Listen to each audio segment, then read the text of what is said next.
Hello दोस्तों, फिर से स्वागत है आपका हमारे चैनल में। और पिछले वीडियो को कंटिन्यू करते हुए आज हम लोग बात करने वाले हैं औरंगजेब के बारे में। तो बिना समय को वेस्ट किए स्टार्ट करते हैं। औरंगजेब का जन्म 3 नवंबर 1618 को उज्जैन के दोहद नामक स्थान पर हुआ था। उज्जैन के दोहद, 3 नवंबर 1618। सिंहासन पर बैठने से पहले यह दक्कन का गवर्नर था। औरंगजेब आलमगीर के नाम से सिंहासन पर बैठा। उसने 2 बार अपना राज्याभिषेक करवाया था। सम्राट बनने के उपरांत औरंगजेब ने जनता के आर्थिक कष्टों के निवारण हेतु राहदारी, आंतरिक पारगमन शुल्क और पानदारी, व्यापारिक चुंगियों आदि को समाप्त कर दिया। उसने उलेमा वर्ग की सलाह के अनुसार इस्लामी ढंग से राज किया। औरंगजेब के गुरु मीर मोहम्मद हाकिम थे। औरंगजेब सुन्नी धर्म को मानता था। उसने नौरोज उत्सव तथा झरोखा दर्शन जो अकबर ने शुरू किया था समाप्त कर दिया। उसने राज्य की गैर मुस्लिम जनता पर पुनः जजिया कर लगा दिया। 1679 ईस्वी में औरंगजेब ने हिंदू त्योहारों को सार्वजनिक रूप से मनाए जाने पर प्रतिबंध लगा दिया। उसने राज्य में सार्वजनिक रूप से नृत्य तथा संगीत पर भी प्रतिबंध लगा दिया। यद्यपि व्यक्तिगत जीवन में वह खुद एक कुशल वीणा वादक था।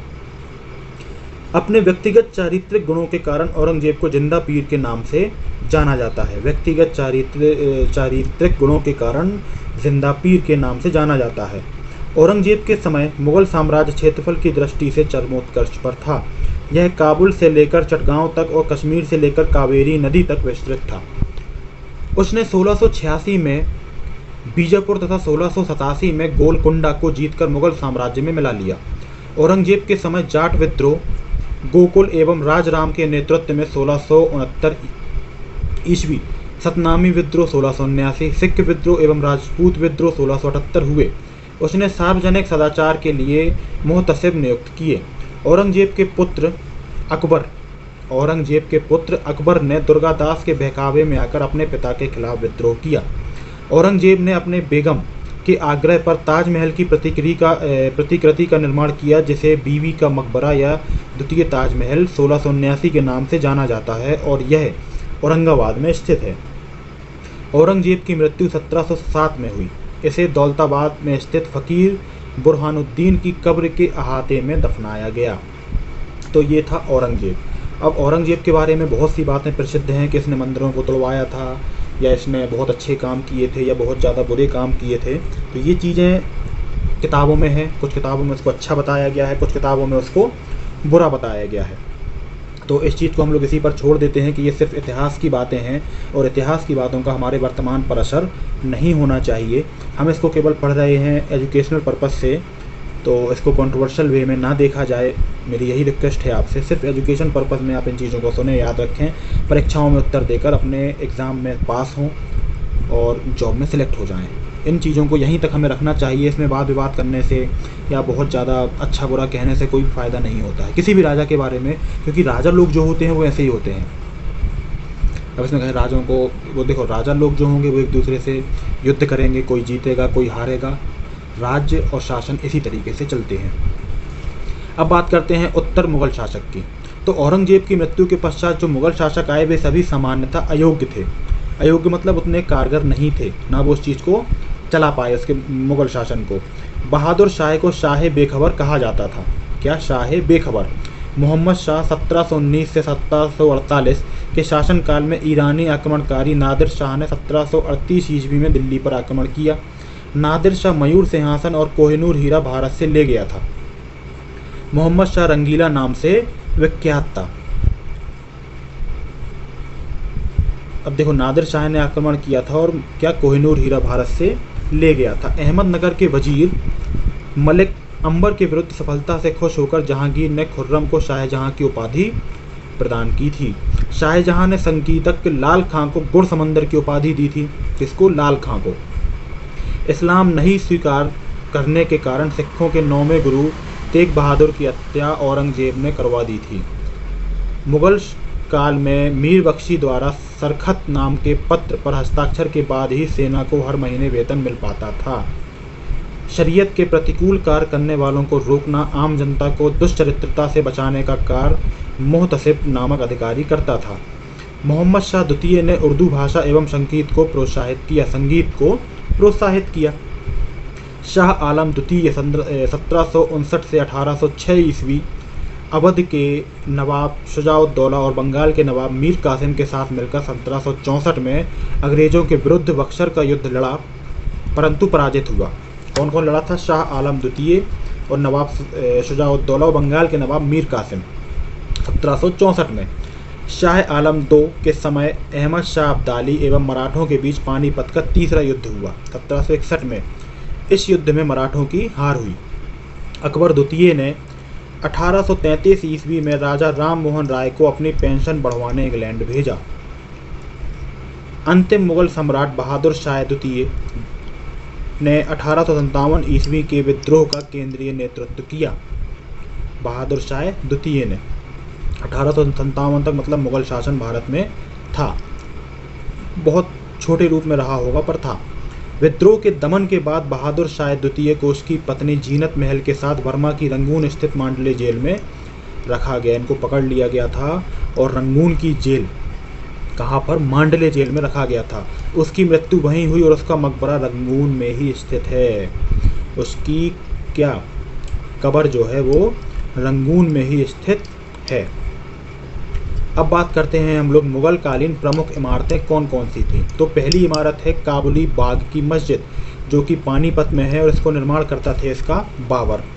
जामा मस्जिद संभल में है, बाबर। किला कोहना दिल्ली, शेरशाह का मकबरा शेरशाह, ये सहसराम में है। हुमायूं का मकबरा दिल्ली, ये हाजी बेगम ने बनवाया था। आगरा का किला आगरा, अकबर ने। फतेहपुर सीकरी में ही है, अकबर ने।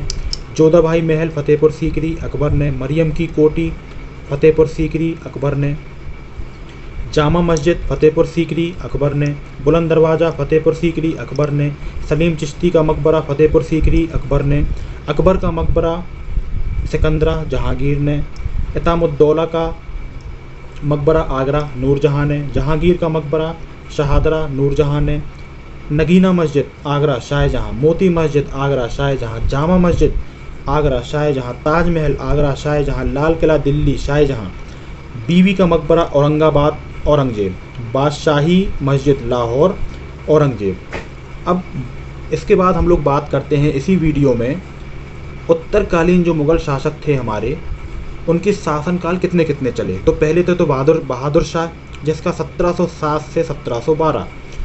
फिर जहांदार शाह 1712 से 1713। फर्रुखसियत 1713 से 1719। मोहम्मद शाह 1719 से 1748। अहमद शाह 1748 से 1754। आलमगीर द्वितीय 1754 से 1759। शाह आलम II 1759 से 1806। अकबर द्वितीय 1806 से 1837। बहादुर शाह जफर 1837 से 1857। बहादुर शाह जफर वही व्यक्ति हैं जिन्होंने अंग्रेजों का विरोध किया था, 1857 क्रांति का नेतृत्व किया था। अब मुगल काल में जो साहित्य लिखे गए वो क्या थे? तो पहला तो था हुमायूं नामा। हुमायूं नामा जो था वो गुलबदन बेगम ने लिखा था। फिर आता है आईन अकबरी, इसको अबुल फजल ने लिखा था। अकबर नामा अबुल फजल ने लिखा था। फिर मुंतखब उत तवारिख, ये बदायूनी ने लिखा था। तारीख अल्फी मुल्ला दाऊद ने लिखा था। तबाकत ए अकबरी निजामुद्दीन अहमद ने लिखा था। बादशाह नामा अब्दुल हमीद लाहौरी ने, और दूसरा बादशाह नामा मोहम्मद वारिस ने। मजमुल बहरीन दारा शिको ने। रकत आलमगिरी औरंगज़ेब ने। मुंतखब उल लुबाब खाफी खान ने। आलमगीर नामा मोहम्मद काजिम ने। फुतुहात आलमगीरी ईश्वरदास नागर ने। और नुस्खा दिलकुशा भीमसेन कायस्थ ने। अब जो मुग़ल प्रशासन की और या अर्थव्यवस्था थी वो कैसी थी? तो मुग़ल साम्राज्य सूबों में विभाजित था। अकबर के समय सूबों की संख्या 15 थी और औरंगजेब के समय इनकी संख्या 20 हो गई। सूबेदार को निजाम या सिपह सालार कहा जाता था। दीवान की नियुक्ति भी होती थी जो राजस्व विभाग देखता था।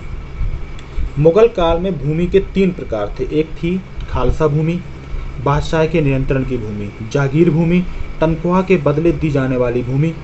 मददे माश, अनुदान में दी जाने वाली भूमि। मंत्री परिषद को विजारत कहा जाता था। औरंगजेब के समय असद खान ने सर्वाधिक 31 वर्षों तक दीवान के पद पर कार्य किया। किसने? असद खान।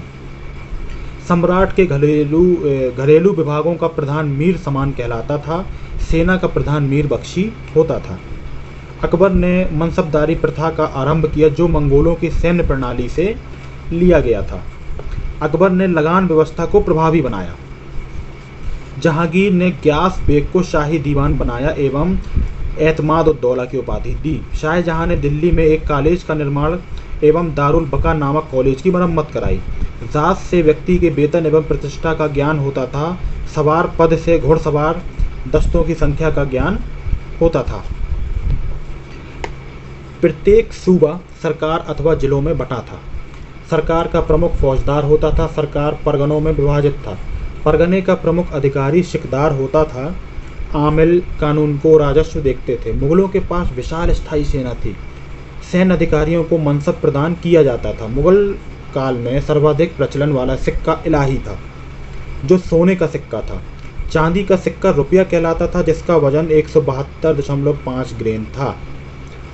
दाम यानी तांबा, जीतल यानी तांबा अन्य सिक्के थे। जहांगीर ने सिक्कों पर अपनी आकृति अंकित कराई थी। मुगल चित्रकला। अकबर के दरबार के चित्रकार अब्दुल समद, दशवंत एवं बसावंत थे। हमजनामा प्रमुख चित्र था जिसका निर्माण अब्दुल समद की देखरेख में पूरा किया गया। जहांगीर ने मुगल चित्रकला को अत्यधिक प्रोत्साहन दिया। उसने अबुल हसन को नादिर उल जमात तथा मंसूर को नादिर उल असर की उपाधि दी। अगा रजा, मोहम्मद नादिर, मुराद, विशनदास, मनोहर इत्यादि जहांगीर के दरबारी चित्रकार थे। जहांगीर ने विशनदास को ईरान के शासक शाह तहमास्प का चित्र बनाने के लिए ईरान भेजा था। शाहजहां के समय फ़कीर उल्लाह, मीर हाशिम तथा अनूप प्रमुख चित्रकार थे। तो ये था आपका मुग़ल शासनकाल।